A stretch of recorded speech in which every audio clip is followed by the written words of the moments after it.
My dear students and parents, in this video we are going to do a word problem in the multiplication of matrices. Thereby we are going to find the gross profit in the chapter matrices in the subject mathematics to the +2 CBSE students. By God's grace, my educational videos are available in YouTube to 10th CBSE, +1 CBSE, +2 CBSE, NEET and IIT students in the subjects mathematics, physics, chemistry, zoology and botany in English language. First of all, let us see the sum. A manufacturer sells the products X, Y, Z in two markets. Annual sales are indicated below. Products X, Y, Z. Market 1 and 2. Market 1 10,000, 2,000, 18,000. Market 2 6,000, 20,000, 8,000. If the unit cost of the above three commodities are ₹2, ₹1 and 50 paise respectively, find the gross profit. In the sum, it is stated that there are two markets, market 1 and market 2. In these two markets, three products are sold. Those three products are given as product X, product Y and product Z. In the case of market 1, the number of X product sold is 10,000 and the number of Y product sold is 2,000 and the number of Z product sold is given as 18,000. In the case of the second market, the number of X product sold is 6,000, the number of Y product sold is 20,000 and the number of Z product sold is 8,000. We have to perform three duties in order to find the multiplication of matrices so that we can find the gross profit using the matrix algebra. What are these three duties? The first duty is we should convert the given data in the form of matrices. After forming the matrices, we should decide whether the multiplication of matrices is possible or not. The reason is we cannot perform the multiplication of matrices to any number of rows and to any number of columns contained in a matrix. There is a condition to perform the multiplication of matrices in the case of number of columns and the number of rows. The third duty is after deciding the multiplication of matrices is possible, we have to know how can we multiply the row and the column. Thereby we will get the result. Let us proceed to the first duty. What is the first duty? The first duty is writing the given data in the form of matrices. How can we write the given data in the form of matrices? There are two markets. In the two markets, the three products are sold, as we already told. So we can write the number of products sold in the market 1 and in the market 2 as a matrix. Say matrix A. In respect of market 1, we can write the number of products sold. That is the number of products X, Y and Z sold can be written as first row. So this data is written as first row in the matrix A. Then in respect of market 2, the number of products sold, that is X, Y and Z products sold are written as second row. That is 6,000, 20,000 and 8,000. Thereby we are getting the matrix A. Then we can write the unit price of the products given, that is rupees 2, rupee 1 and 50 paise as a matrix, say B. So if we write the unit cost of the products as a matrix, we will get the matrix B as rupees 2, rupee 1, rupee 0.50. This is the unit price of product X. This is the unit price of product Y.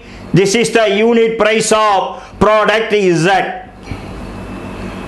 So now we have constructed two matrices A and B.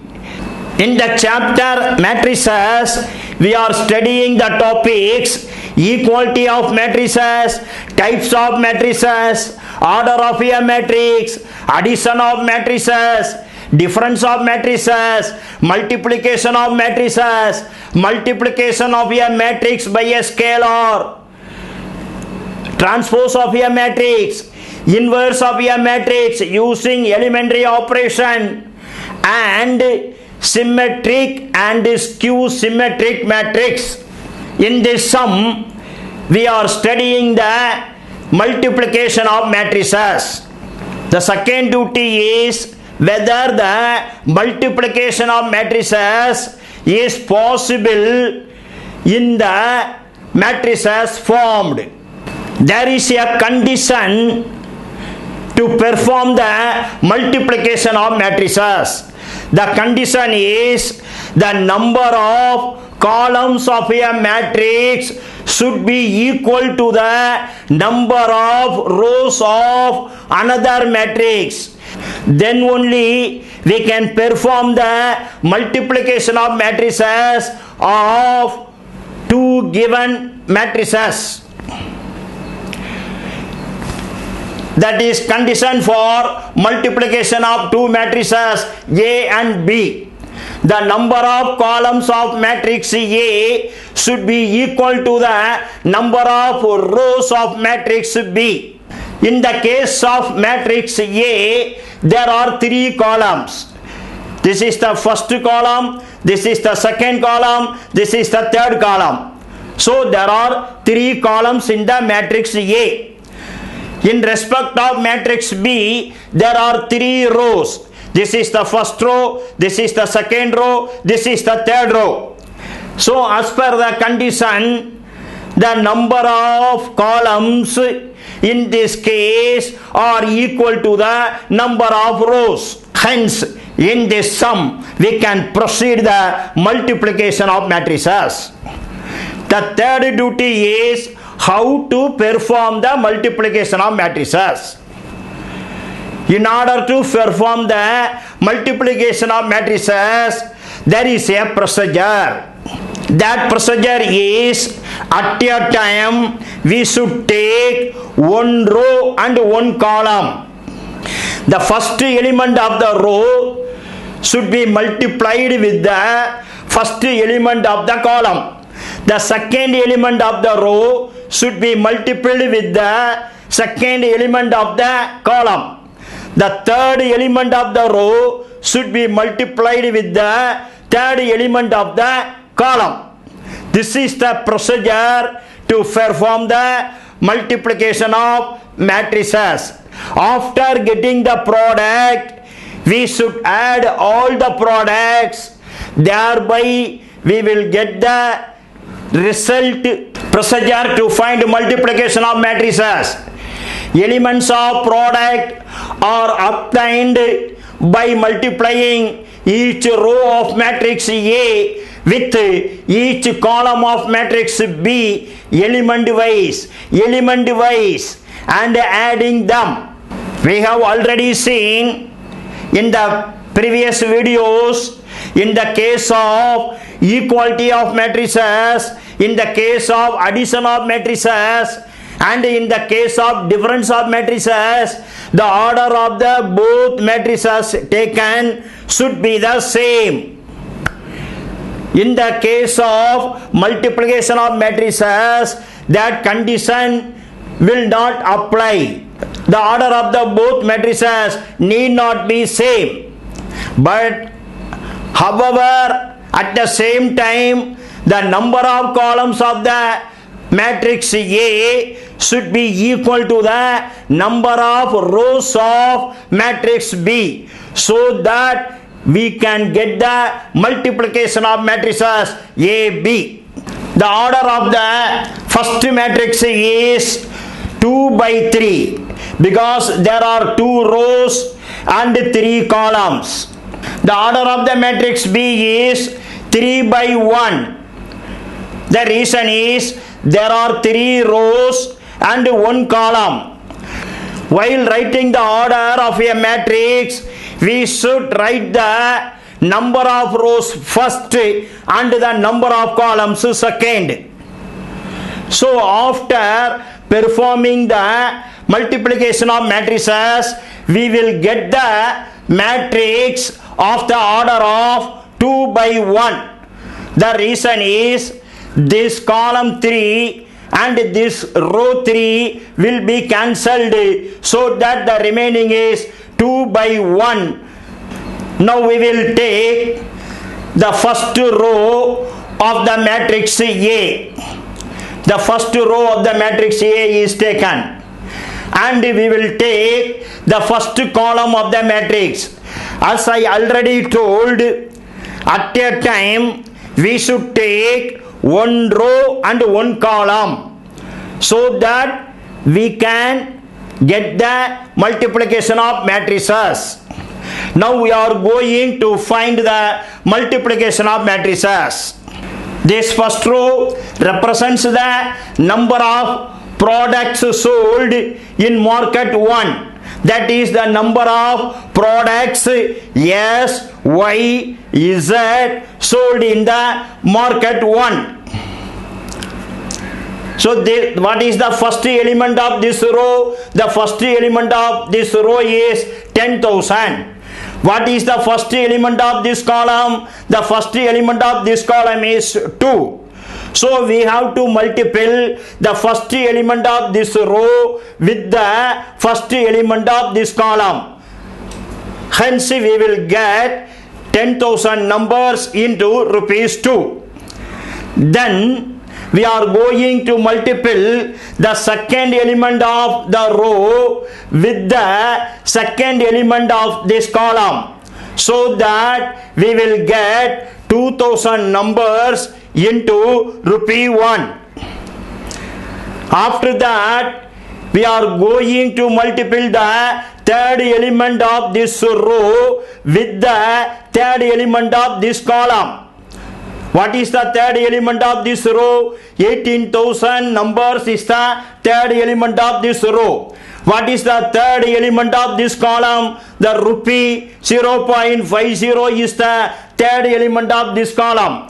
If we multiply both, we will get 18,000 numbers into 0.50. If we multiply 10,000 numbers with rupees 2, we will get rupees 20,000. If we multiply 2,000 numbers with rupee 1, we will get 2,000 rupees. If we multiply 18,000 numbers into 0.50, we will get rupees 9,000. If we add this 3 terms we will get 31,000. Then we are going to calculate the total cost of the products sold in market 2. For that reason, we are taking the number of products sold in the second market. That is, the second row of matrix A is taken. 6,000 numbers, 20,000 numbers, 8,000 numbers. This 6,000 numbers is the number of X product sold. This 20,000 numbers is the number of product Y sold. This 8,000 numbers is the number of Z product sold. With this number, we are going to multiply this column. That is, one row is taken and one column is taken. This rupees 2 is the unit cost of the product X. This rupee 1 is the unit cost of product Y. This rupee 0.50 is the unit cost of product Z. So when we multiply the number of products sold with the unit cost, we will get the total cost of the products sold. As we already discussed, the first element of this row should be multiplied with the first element of this column. That is 6,000 into 2. Then the second element of this row should be multiplied with the second element of this column. Thereby we will get 20,000 into 1. Third element of this row should be multiplied with the third element of this column. Hence we will get 8,000 into 0.50. This is the number of products sold. This is the unit cost of the product. So if we multiply 6,000 with 2, we will get 12,000. If we multiply 20,000 with 1, we will get rupees 20,000. If we multiply 8,000 numbers with rupee 0.50, we will get rupees 4,000. If we add these 3 terms, we will get rupees 36,000. This is the total cost of the products sold in the market 2. Now we are going to find the gross profit for the number of products sold. Now we have obtained the total cost of the products, that is X, Y, Z products in the market 1 as rupees 31,000. Similarly, we have obtained the total cost of the all 3 products, that is X, Y, Z in the market 2 as 36,000 rupees. If we write these 2 costs, that is these total 2 costs, we will get the matrix of the order of 2 by 1. Then we are going to find the gross profit in market 1 and the gross profit in market 2. Finally, we are going to find the total gross profit in both the markets. We have determined the total sale value of products X, Y, Z in market 1 as rupees 46,000. This figure is obtained in the previous video. In this video, we have determined the total cost of the all 3 products in market 1 as rupees 31,000. So what will be the gross profit in market 1. Hence the gross profit in market 1 equal to rupees 46,000 minus rupees 31,000 equal to rupees 15,000. That is total sale value minus total cost. Then we are going to find the gross profit in market 2. We have determined the total sale value of products X, Y, Z in market 2 as rupees 53,000. This figure is available in the previous video. In the previous video, we have found the total sale value of market 1 and the total sale value of market 2. In this video, we have determined the total cost of the products X, Y, Z in market 2 as rupees 36,000. Hence the gross profit in market 2 equal to total sale value minus total cost. That is rupees 53,000 minus rupees 36,000. Hence the gross profit in market 2 is rupees 17,000. Therefore, the total gross profit in both the markets equal to 15,000 plus 17,000 equal to rupees 32,000. In this way, using the matrix algebra, we have determined the total gross profit gained by the manufacturer. My dear students, if you want to know all information in this chapter, I appeal to the students to see all my videos. If my video is most beneficial to you, you can share this video with your friends and your classmates. You can also subscribe my channel.